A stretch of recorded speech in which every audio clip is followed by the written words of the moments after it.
Hello everyone, it's Joe from Walk with God. Today I want to address a news topic you may have heard of. Basically, I want to address whether or not I think John MacArthur should open his church. So if you're not familiar with John MacArthur, he is a prominent pastor in the Los Angeles area. He pastors a very large church and has recently reopened his church fully, and because of everything happening with COVID-19, he's getting a lot of flack for it. Much of the flack has been in the form of the city of Los Angeles trying to sue him. Now, presently, I live up in San Francisco, but I'm originally from the Los Angeles area. Long term, I would like to move back, but God has me up here for at least right now. So I can say from personal experience that John MacArthur has a lot of influence in the Southern California region. He's had different experiences with God and different upbringing, and there's some areas where we really agree and some areas where we don't agree.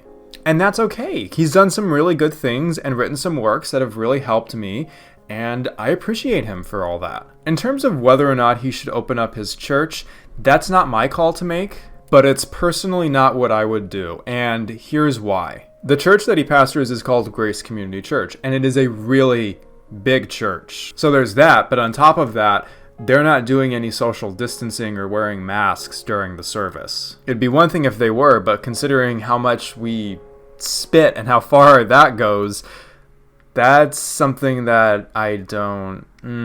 Right now, the United States has the highest amount of COVID-19 cases in the entire world. And I admit not liking face masks or anything like that, but for me, Philippians 2:3 has been a prominent Bible verse at this time. In Philippians 2:3, Paul commands the Philippian church to do nothing out of selfish ambition or conceit, but in humility, to count others more significant than yourselves. And it's hard for me to see how a big church like that meeting in person with no precautions counts others more significant than them.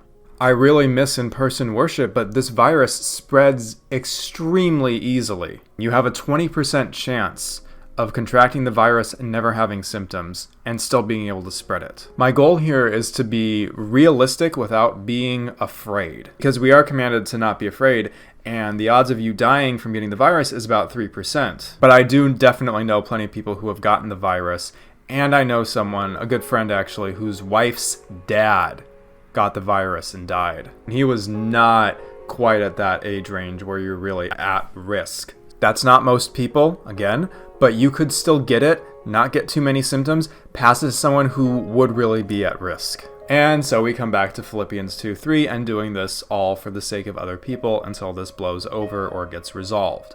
Again, social distancing, wearing masks, the constant Zoom meetings, not big on it. I'm ready for things to go back to normal. But I really care about my neighbors, and I'm not saying that Pastor MacArthur doesn't. It's very possible he prayed about this and God confirmed this to him, however it is that Pastor MacArthur hears God confirm things. I'm open to that, but it doesn't seem likely at the moment. God can work this to good, and I'm definitely praying for Pastor MacArthur and his church and other churches that are doing this. But my encouragement is just that churches would continue to play it safe.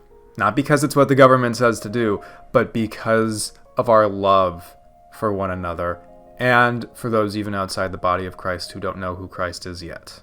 And I agree that it's ridiculous that the city of Los Angeles is trying to sue him tons of money over this.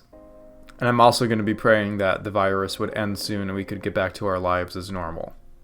This is something that God is ultimately going to answer. This virus thing is temporary, and these arguments over it are going to one day just be completely just forgotten. But for right now, we just have to trust in God and keep praying and try to get through this day by day. God's going to answer, but we don't know when. Okay, everyone, thank you so much for your time. Really appreciate it. I know this is not the easiest topic right now. If you haven't already, please remember to subscribe to my channel, leave a comment and a like. I'd love to hear your guys' thoughts on this topic too, even if I don't agree. Again, I'm going to be praying for you guys as we try and get through this, and for the country and just public health in general. In the meantime, have a blessed day or blessed night. Look forward to seeing you guys in the next video.